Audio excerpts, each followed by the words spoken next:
The real teacher has a great responsibility to make himself unnecessary.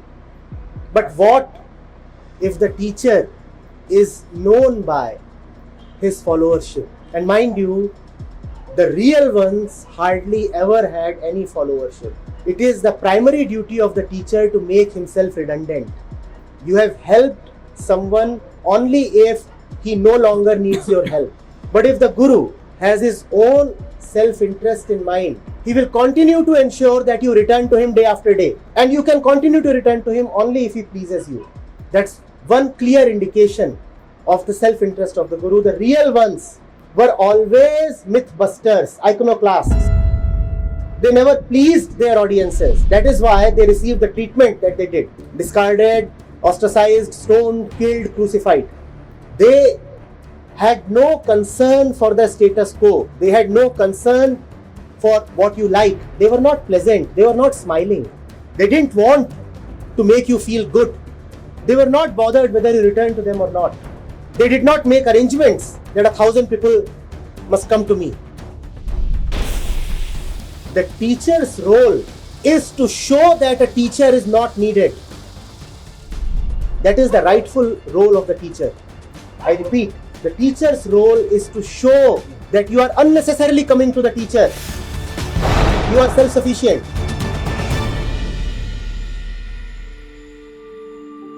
You know a particular Zen story? The master asks a particular question. A mischievous student unnecessarily keeps raising his hand.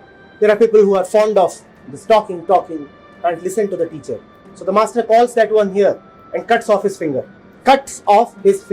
And the story says that the disciple was immediately enlightened. In Zen, that is what is there. Immediate enlightenment. The real teacher would never be too acceptable. He would not look like a pleasing fatherly figure, because only that pleases you, which allows you to continue you as you. And the teacher's responsibility is to not to let you continue as you. Life never allows you to lose the truth. I am again and again saying, you cannot afford to lose the truth. You try and you had a tight slap. You forget and you were beaten black and blue. Then have some sensitivity towards yourself. Look at your wounds. Look at how life is beating you. Look at the scars on the psyche. Look at all the hurt, the suppression, the repression in the mind. Why is that hurt does not matter. First of all, the acknowledgement that there is hurt. Does somebody have to come to tell you that you are hurt? It is paining and aching and it is killing you. Do you need somebody else to come and tell you, see, you are bleeding. See, it's swollen. Does that happen? So don't just give hypothetical and ideal answers. Answer from your life. Answer from the way you interact with your boss, your wife, your kid, the man on the street, the stranger, the robber. Look at that. Stare the facts in the face.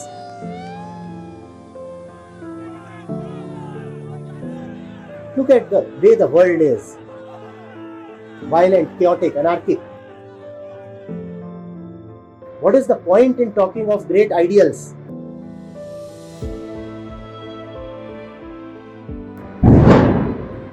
You hear this sound? This is what the world is. This is celebration for us. Noise. Why talk ifs and buts? The fact carries no ifs and buts. The fact is just there. Not conditional, not if. You cannot be told that, if you think of yourself as pure consciousness, then you will feel peace. If you think of yourself as pure consciousness. The bugger does not even know that every thought is a disturbance. Every thought is a disturbance. Peace is when thoughts are not there, not needed. And the remedy that he is suggesting is, no, if you think of yourself as pure consciousness. And what exactly is that pure consciousness? Some great, pristine image. Oh, surely it is a problem, but it is also the solution. The solution lies in the problem itself. The mind is surely mischievous and devious. But in being mischievous and devious, it creates results for itself, instantaneous results. The results offer the scope for solution. The mind is both the prison and the freedom.